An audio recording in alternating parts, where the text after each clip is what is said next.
राजा हो रंग हो, सबको ध्यान में रखते हुए संविधान लिखा। और संविधान में ये जो मैंने कुछ चीजें बताई कि संविधान में शिक्षा के अधिकार,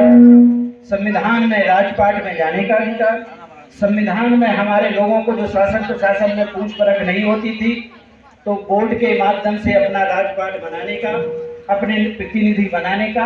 अपने पंच सरपंच से लेकर के जो है प्रधानमंत्री तक बनने का, और यहाँ पर चपरासी से लेकर के राष्ट्रपति बनने तक के अधिकार संविधान के अंतर्गत बाबा साहेब अम्बेडकर ने इस देश के हर व्यक्ति को दिए, किसी एक जाति के व्यक्ति को नहीं। क्योंकि ये मैं इसलिए बता रहा हूँ कि बाबा साहेब के संबंध में कुछ लोगों ने, आताताइयों ने, बदमाश लोगों ने ये बात कह लीजिए बता के रखी है, फैला के रखी है कि बाबा साहेब अम्बेडकर एक अनुसूचित जाति में पैदा हुए और वो अनुसूचित जाति के अकेले के नतीजे लेता है, अकेले इस किताबों में पढ़ा है, हमने देखा नहीं, सुना नहीं। बाबा साहेब ने बहुत सारे अध्ययन करके किताबें लिखी, इतिहास निकाल के लिखा है, शायद उसमें भी उन्होंने जिक्र किया है कि मनु नाम से कोई व्यक्ति थे जिन्होंने इस भारत देश के अंदर में गलत व्यवस्था इंसान लोगों के बीच में बनाई। किसी धर्म और ईश्वर ने नहीं बनाई है, उसी का नीचे जो है गलत इंसान ने गलत व्यवस्था अपने फायदे के लिए बनाई, ऐसा बाबा साहेब ने निचोड़ निकाल करके हम लोगों के सामने, देश के सामने रखा। मैं बता रहा हूँ, एक बात बता है तो बहुत सारी बातें, और उस गलत बातों को समाप्त करते हुए जब उनको इस देश का कानून मिला, कौन कौन सी गलत बातें थी पहले, इस देश के अंदर में हम जैसे लोगों को बोलने बताने का अधिकार नहीं था, इस देश के अंदर में हम जैसे लोगों को जब संविधान नहीं लिखा तो ये साफ सुथरे कपड़े पहनने का अधिकार नहीं था,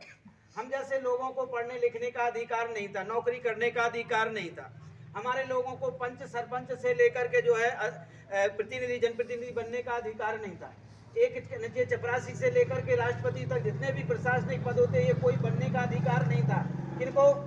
इस देश के अंदर में जो पिछड़ा वर्ग कहा जाता है, धार्मिक अल्पसंख्यक कहा जाता है, अनुसूचित जाति कहा जाता है, जनजाति कहा जाता है, या वंचित लोग जो पढ़े लिखे नहीं थे, और इनके साथ साथ में पूरे देश के अंदर में हर धर्म, हर मजहब को मानने वाली महिला,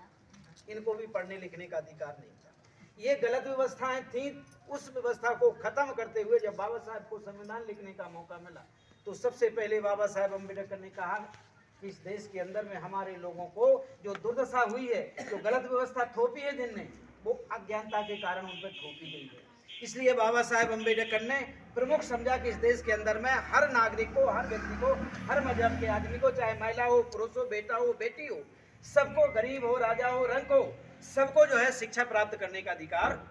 होना चाहिए। ये संविधान में बाबा साहब ने, जब बाबा साहब को संविधान लिखने का मौका मिला तो सबसे पहले ये बात उन्होंने लिखी। दूसरी बात बाबा साहब अम्बेडकर ने लिखी कि जो लोग पढ़ लिख करके जो है नौकरी में जाना चाहते हैं तो उनको नौकरी में जाने के लिए व्यवस्था बाबा साहब ने लिखी। जो लोग खेती बाड़ी, जो पढ़े लिखे नहीं हैं, खेती बाड़ी करना चाहते हैं और कहीं जो है फैक्ट्री लगाना चाहते हैं तो उनके लिए भी व्यवस्था बाबा साहब ने दी है। बाबा साहब ने कह लीजिए जो लोग इस देश के अंदर में पढ़ लिखने के साथ साथ धंधे पानी करना चाहते हैं तो उसके लिए भी व्यवस्था की